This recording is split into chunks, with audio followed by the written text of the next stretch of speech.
На вториот ден од кампањата на предвремените парламентарни избори, партиите и коалициите ќе ја представат својата политичка понуда на средби со граѓани, почитувајќи ги при тоа мерките за заштита од COVID-19. Нема да изостане кампањата и на социјалните мрежи, како и на традиционалните медиуми.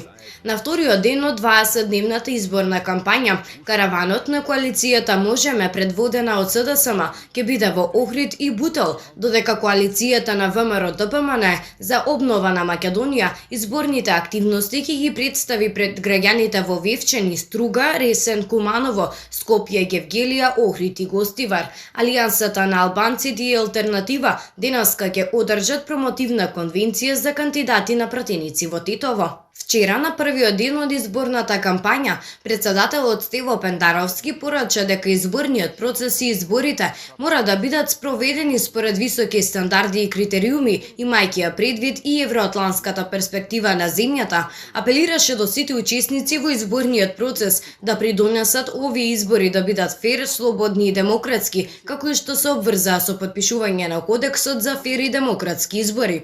Потенцира дека слободата за изразување е клучна за да имаме кредибилен изборен процес и граѓаните да добијат релевантни, навремени и вистинити информации, со цел самостојно да донесат одлука кому ќе го дадат својот глас. И премиерот Оливер Спасовски порача дека имаме историска одговорност да спроведеме избори кои доликуваат на земја членка на НАТО и на европската демократија, на земја која ја чекори последната фаза од членството во Европската Унија.